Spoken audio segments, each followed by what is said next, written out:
Ok, pessoal, chegamos então ainda no penúltimo tema, no penúltimo dia do estudo dessa semana de quinta-feira, o Evangelho Eterno, dessa quarta lição desse segundo trimestre de 2018. E aqui no Evangelho Eterno, o que nós vamos explorar, pegando o texto da linha da lição, que é o texto de Apocalipse 14, um dos textos que o autor sugere, nós vamos ver o seguinte: a partir do Apocalipse 14, que mensagem que nós pregamos e qual mensagem que na verdade Deus quer que a gente pregue? Antes de pensar aquela que nós pregamos, vamos pensar aquilo que o meio cristão prega, né? O meio cristão tem pregado carisma, dons espirituais, cura. O meio cristão tem pregado riqueza, autoajuda. O meio cristão tem pregado justificação pelas obras, então faça e você vai receber. Infelizmente é isso que o meio cristão tem pregado. Muitas vezes a gente começa a estudar um pouco mais e a gente vê o meio cristão pregando porte de arma, o meio cristão pregando pena de morte, o meio cristão pregando esse ou aquele partido político, o meio cristão pregando tudo menos a mensagem angélica, menos aquilo que deveria pregar. E quando a gente vai para Apocalipse, menos o plano de salvação que a gente estudou na quarta-feira, que a gente estudou, Quando a gente vai para Apocalipse 14, a gente tem lá: temei a Deus e dá-lhe glória, pois chegada é a hora do seu juízo. Primeira coisa que a gente tem que pregar: um juízo divino vindouro. Aí o pessoal vai dizer: então a gente tem que pregar a lei, a gente tem que pregar que homossexual vai para o inferno mesmo, a gente tem que pregar que bandido bom, bandido morto, a gente tem que pregar que a lei do Antigo Testamento dizia que a pena de morte deve ser aplicada, a gente tem que pregar isso, a gente tem que pregar aquilo. Calma lá, foi chegada a hora do seu juízo. Mas logo na sequência a gente percebe que essa é só uma parte da mensagem. Adorai aquele que fez os céus, a terra, o mar e as fontes das águas. Temei a Deus e dar-lhe glória, lá no começo. Será que nós temos pregado a adoração genuína, o culto racional, a renovação da nossa mente? Será que nós temos pregado a adoração a um Deus verdadeiro que é Criador, a um Deus verdadeiro que é Redentor? Será que a mensagem do juízo está no lugar perfeito, exato que deveria estar, trazendo centralidade, adoração a um Deus que está voltando para redimir a sua criatura e para julgá-la e exercer o juízo, que é um ato de misericórdia final de Deus? Será que é isso que nós estamos pregando? E aí a gente segue, essa minha participação aqui é bem curtinha, a gente segue agora lá para a parte da terceira mensagem angélica, a terceira voz. A gente tem na segunda, antes, uma mensagem de denúncia contra o sistema religioso corrupto. Caiu a grande Babilônia, que tem dado a beber a todas as nações do vinho da fúria da sua prostituição. É necessário também que nós, como cristãos, façamos a crítica a um sistema corrupto religioso. É necessário que nós, cristãos, façamos a crítica ao meio evangélico pentecostal que está corrupto, sim. Há pastores que têm se envolvido com tráfico de drogas, com tráfico de armas, com prostituição, com tráfico de pessoas, com abuso e intolerância religiosa, sim. É necessário que nós façamos a crítica à Babilônia, a mãe de todas as meretrizes, e a todas essas meretrizes também. Nós devemos pregar o juízo, nós devemos pregar a adoração ao Deus verdadeiro, nós devemos pregar a denúncia também a um sistema religioso corrupto, decadente e podre, satânico. A gente segue agora na terceira voz. A terceira voz fala da marca da besta. A terceira voz, ela fala de alguém que adotou o homem como centralidade da sua existência. Fala de alguém que não reconhece o selo de Deus. Fala de alguém que por fim sofrerá a ira final de Deus. Sim. Nós vivemos hoje num mundo hedonista, num mundo que está centralizado no eu, num mundo que está num sistema de adoração corrupto, que está centrado no homem, na adoração ao homem, que acredita que pode trair a lei de Deus e moldar a lei de Deus ao seu bel prazer. É preciso que nós façamos uma denúncia com isso. Mas a terceira mensagem angélica, ela termina com a perseverança dos santos.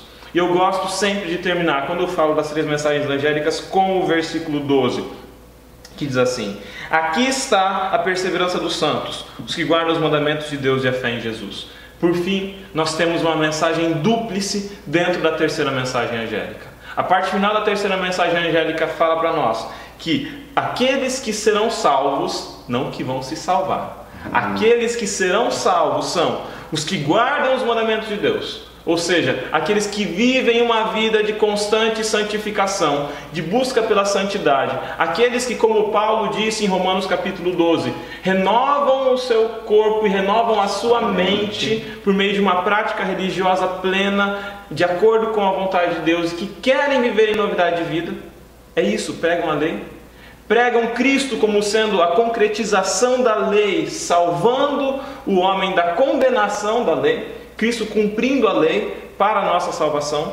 Então, essa primeira parte, guarda os mandamentos de Deus. E tem a fé em Jesus, a segunda parte. Acreditam que o sacrifício de Cristo é suficiente e o único capaz de nos libertar. Lembra a mensagem de Apocalipse? O livro não está mais selado. Há um cordeiro digno de romper os selos. Esse cordeiro é o Messias. Esse cordeiro nos oferece esperança de salvação. E a nossa mensagem aqui nessa terra, mais do que pregar aquilo que os homens querem que sejam pregados, mais do que pregar curas miraculosas, mais do que pregar salvação pelas obras, mais do que pregar prosperidade, ao invés de tudo isso, nós devemos pregar as 3 mensagens angélicas, conforme elas estão lá em Apocalipse 14, versículos 6 até 12. E diante da sua fala, né, você estava falando aqui, eu estava lembrando assim, quanto tempo, quanta energia eu vejo cristãos gastando em mensagens sobre o chip que vai ser colocado na testa, o chip que vai colocar, o cartão, porque o NFC agora do Santander é a marca da besta, sabe? Eu falo assim, a mensagem ela é muito ampla do que simplesmente um chip ou algo eletrônico, tecnológico que vai colocar. Então, ficou uma fala assim bem colocada, porque a gente não perca tempo com essas coisas, né, de que o Papa vai cancelar a Bíblia, porque agora, né, tem um monte de coisas fake news aí. Ou também aparece alguma coisa no WhatsApp. Então pessoal, fica alerta com seus WhatsApp, antes fica a dica agora, antes de você, né, propagar, disseminar qualquer coisa, vai lá, tem boatos.com.br, verifica antes, porque é muito feio coisas que vão passando. Né? E se chegou alguma coisa na sua mão, se pergunta, é isso que a gente precisa pregar hoje? É essa a mensagem angélica? Ainda, pessoal, na quinta-feira, o Evangelho Eterno, nós vamos agora tratar um pouco sobre a questão da noção de eternidade, né? E aí vamos trazer algumas visões bem simples, né, do calvinismo, do arminianismo, e também sobre a questão da predestinação, que é o que o Ricardo preparou aqui com alguns slides. Vamos lá, Ricardo. Bom, vamos lá. Primeiro, a questão da liberdade. A questão da eternidade. Então lhes direi que as águas do Jordão se separem diante da arca do concerto do Senhor, passando ela pelo Jordão, separaram-se as águas do Jordão, assim que as pedras serão para sempre, daí o Olã, aqui, as pedras serão para sempre, por memorial aos filhos de Israel. Tem a expressão Olã, ela se escreve em hebraico desse jeito. Olã não se traduz só como uma questão de tempo, pode ser traduzido também como mundo, universo, cosmos, eternidade, não uma questão de tempo, muita gente ou humanidade. Esse Olã, de uma forma geral, quando se aplica no tempo, é por um tempo indeterminado, por um tempo longo, um tempo indeterminado. Veja bem, o Evangelho, enquanto boa nova, o Messias veio, ele é de fato uma boa nova. Agora imagine isso depois do juízo executivo. Ele deixa de ser nova, né? Ele continua sendo muito boa, né? Mas agora é velha. Vamos dizer assim, é um jogo de linguagem meio chulo, mas é mais ou menos isso. Então, qual é o tempo desse evangelho? Até a segunda vinda. O Messias já veio. Agora o Messias veio uma segunda vez, aí já não é mais, ele já deixa de ser. Mas não vai mais ter batismo no céu. Não vai ser necessário conhecer as águas literalmente no céu. E não há mais pregação dessa boa nova. Mas vamos lá. Agora a questão da predestinação. 1 Pedro 1,12. Eleitos, aqui é a eleição segundo a presciência, prognoses de Deus, na santificação do Espírito Santo para a obediência e aspersão no sangue de Jesus Cristo, graça, paz sejam multiplicados. Os calvinistas leem isso daqui de uma maneira diferente. Eles falam que o catar aqui não é propriamente uma relação de causa e efeito, que essa eleição não é segundo a presciência de Deus. Não vou nem perder muito tempo com isso, depois eu vou falar por quê, que eu não perco tempo com arminianismo e calvinismo. Romanos 8, 29, porque os que dantes conheceu, né, a presciência, acredita-se que é vinculado aqui, também predestinou para serem conforme a imagem do seu Filho, a fim de que ele seja o primogênito entre os mortos. quando o calvinista lê isso aqui, ele cria uma significação de conceito própria do calvinista. O arminianismo, quando lê isso aqui, cria uma definição de conceito própria do arminianismo. Presciência, do grego, prognose significa, o pró significa antes e o gnose significa conhecimento. Então é um conhecimento que vem antes. Essa prognose é aplicada na Bíblia tanto a homens como a Deus. Deixar claro isso também.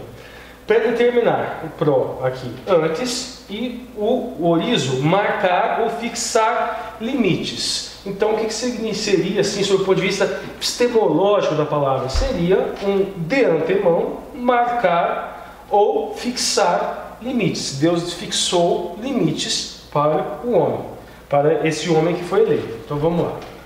Agora a questão aqui, calvinismo. E agora aqui eu vou dizer o porquê que me incomoda muito isso. Vamos lá, sobre os 5 pontos calvinistas. Primeiro ponto, depravação total, inabilidade total. O que quer dizer isso? O homem por si só não escolheria Deus. Então os calvinistas falam assim, então Deus escolhe, tipo assim, você é eleito, então você vai poder me escolher. Vai poder me escolher. O outro, o Y lá, não é, então você não vai poder me escolher. Não te dou esse poder. Dou esse poder para você, não dou para você. É arbitrário. Isso. E ninguém pode discutir isso, porque ninguém é justo mesmo. Aqui, depravação parcial. Não, o homem tem habilidade humana, é o chamado livre-arbítrio. Aqui, eleição incondicional, uma eleição absoluta, depende da vontade divina. Eleição condicional, depende da vontade humana. Expiação limitada. O que é isso? Cristo morreu só pelos que foram eleitos. Redenção particular, expiação geral, ele morreu por todos. Basta escolher agora. Uma graça irresistível, e o chamado eficaz. Todos aqueles que eles chamam vêm, porque eles só chamam os eleitos, porque a graça ela é irresistível. Uma graça irresistível. O chamado pode ser recusado. Aqui, preservação e perseverança dos santos. Aquela pessoa que é... Uma vez salva, salva para sempre. É, mais ou menos isso. Essa perseverança é mais ou menos assim. A pessoa que é eleita, mesmo que ela caia, no final ela volta. Mesmo que ela caia no meio do caminho, ela aceita. E aqui uma apostasia possível pode se perder a salvação. Por que eu não gosto nenhum dos dois? Porque a verdade não está em nenhum dos dois? Não é isso. Até que se encontra verdades aqui, acolá, o problema é que o jogo de linguagem não é bíblico. Você não vai achar, em hebraico, você não vai achar na Torá escrito, por exemplo, graça aqui, hesed, e uma outra palavra hebraica irresistível, ou graça, hesed, resistível. Você não vai achar um corban limitado ou um corban geral.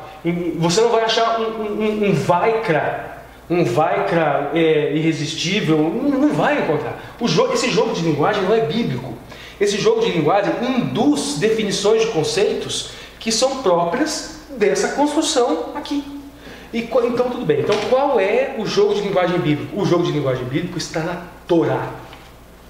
A lei enquanto instrução. E como que se constrói esse jogo de linguagem? Nós temos ali no Bereshit, Shemot, Vaikra, Bamildavar e o Devarim. Ali nós temos a construção do plano de salvação e o jogo de linguagem possível está lá. Não? Pentateuco. Ele está lá, não está aqui. O Bereshit é o princípio. No princípio nós estudamos justamente isso aqui, ó, a natureza do homem. O Etzer Hará e o Etzer Hatov, o Etzer Hará, a natureza pecaminosa, e o Etzer Hatov, a natureza boa. Então nós temos que buscar entender isso aqui, no Bereshit, no Gênesis.